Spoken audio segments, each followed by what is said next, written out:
And welcome back, everybody.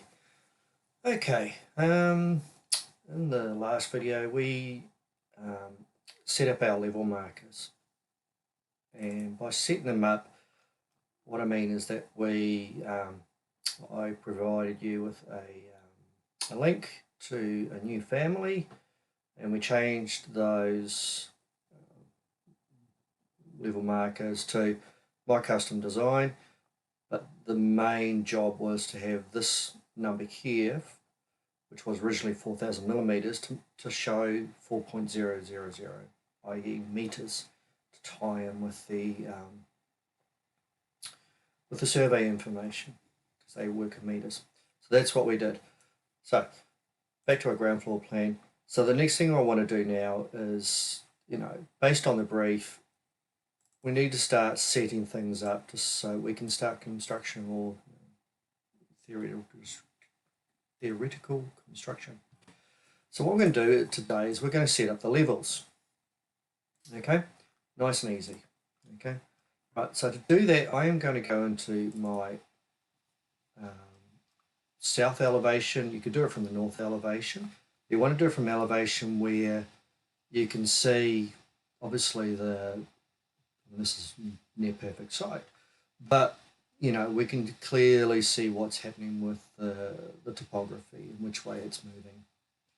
Okay, so the process here is fairly simple. Okay, we're going to use the existing elevation levels, and we'll create probably 2 more at the very least.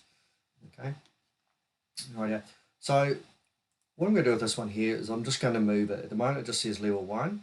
So I've just selected it, and now that I've selected it, we can see here these are our things that we can do with this object that we've selected. Okay, and as you can see, there is a cursor here which says move. Okay, so you can left click on that and left click on it again and just drag it up. Okay, so left click just to drop it back where it was. Okay, I'm not too fussed about what this number is, as long as there's a bit of distance in here. Okay, now you'll see here that we've got long dash, short dash. Okay, so that one, that line looks like this. Here we have another level, but when I zoom in, we're seeing 2 lines. Okay, so there's the level line, and there's another one behind it. Okay, now down here, if you follow my cursor down the bottom left hand corner, this is sort of like the command bar. Okay, and AutoCAD, if that's the language you understand.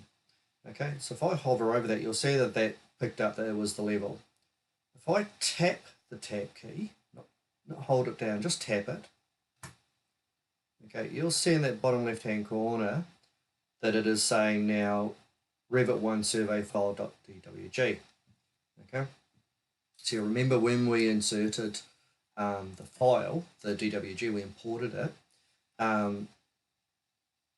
We had to tell it where to import, so by default it gave us the ground floor, and that's fine. Okay, so all we need to do here is we're just going to move this ground floor. We're going to do the same as before with the level 1. We're just going to move it up in V, because I'm using the short key here. Okay, and I'm just going to drag it up a little bit. Okay, so a little bit over that land, and you'll see that even though the ground floor level was moved up, the DWG file went with it because those two are tied together. Okay, righty-ho. So we're now starting to, immediately we're starting to get into a little bit of design and a little bit of thought. Okay, so I'm going to use my measuring tool here, measure between 2 references. Okay. Now this is something new in Revit 2020, I believe. I'm not too sure if I've seen it in 2019 or 18. Okay. You'll see here that I've gone measure between 2 references. Okay, sorry. I've hovered my cursor over that, and it's given me a little preview. And then it says measure between 2 references, and then in brackets Q1. Okay. Now the default, I think, is DI. What I did, this Q1 is my shortcut for for this particular command. Okay, I will do another video on shortcut keys and things like that and give you some ideas. But Q1 is the one that I use because it's where I like my left hand to be.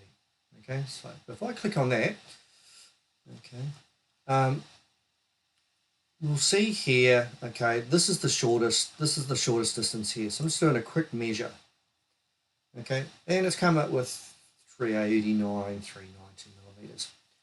Okay, now as a designer, I know that that's probably a little bit too high. Okay, depending on the type of slab that we use, whether it's a stiffened raft or a waffle slab or something like that, okay, you know, that height needs to be suitable, you know, for the job.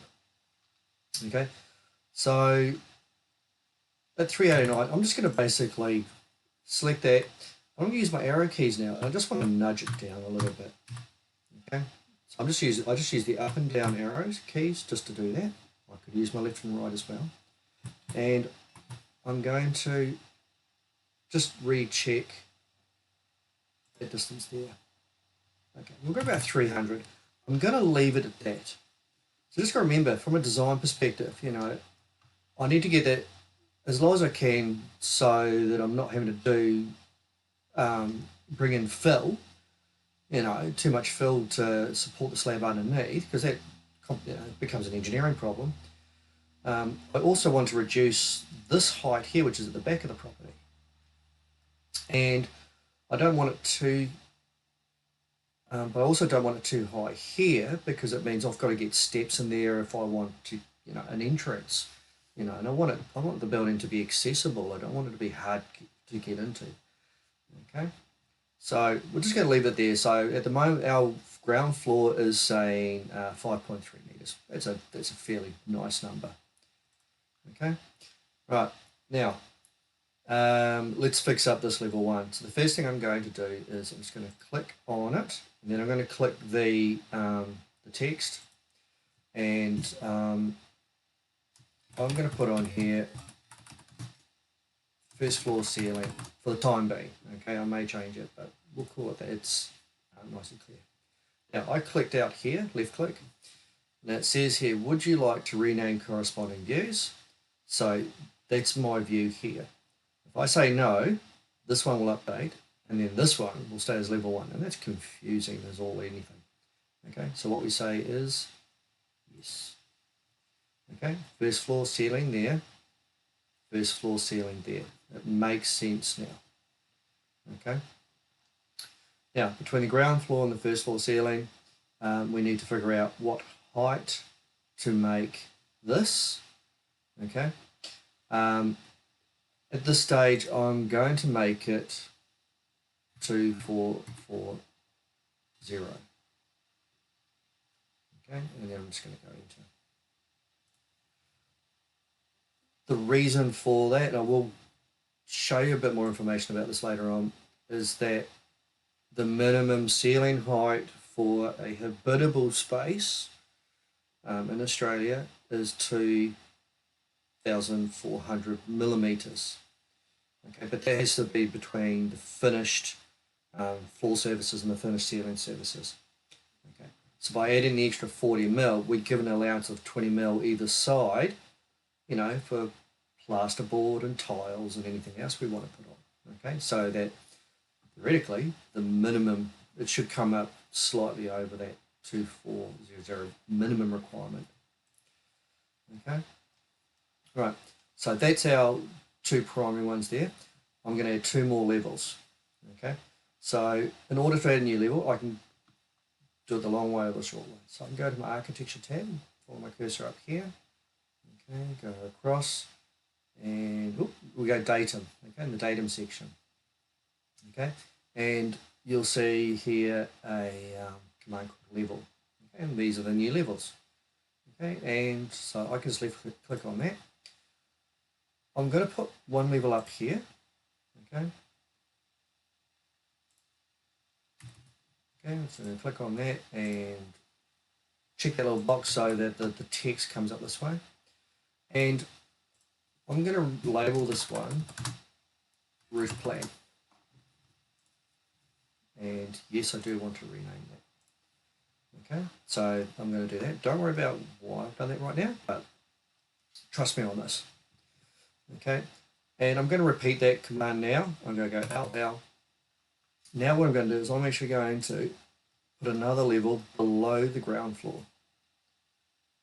Okay, I'm just going to drag this out a little bit because you can see I'm starting to get text crossing over and it can be a little bit confusing. Okay, and I'm going to do the same over here. Okay, see that little elbow in there? There's a little jinky thing. Okay, so if you click on that, okay, that's an elbow. It just basically gets the text out the way so we can see things. Okay. I'm going to call that garage floor, and I'm going to say yes. And I'm going to update this one here just so that's all in caps. Okay. And so if you hear any squeaking, that's the cat trying to get in the door. Okay, we figured out. Yeah, there's an open door. Our French doors are open. My cat comes to my door and squeezes her paws on the glass. It's really irritating, and I can't do much about it right now. So you just have to wait, kitty. Bye bye.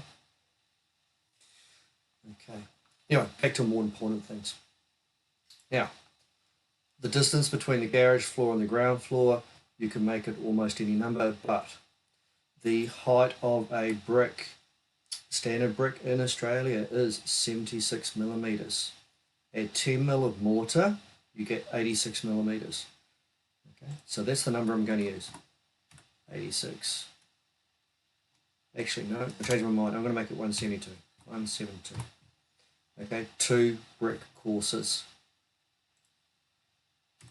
Okay, so I've got my garage floor, 2 brick courses below this one because we're going to do a brick veneer house. Okay, so we're going to keep it fairly simple in that regard. Okay, so we now have some new levels. Okay, and they've been relabeled accordingly. And they're in roughly the right place. Now, if I go into 3D, oh, beautiful. So every time we do this, every year, Revit just gets better and better. I mean, I thought it was really good when it started, but they just keep finding better things to add into it. So, but yeah, now we're seeing the levels and the reference planes in 3D by default. We can turn them off, but it just really does help us. It just helps us understand the relationship of everything, rather than going, oh, where was that level or where was that window supposed to tie to? And yeah, I just think it's wunderbar. Okay, so anyway, apologies, you probably feel like I've dragged on a little bit, but for me this was really important. Like I said, I'm not just teaching Revit, I'm teaching building design. We want to do this properly. Okay, anyway, so the next video will be setting up reference plans. Why did I write that? Setting up master views. Okay.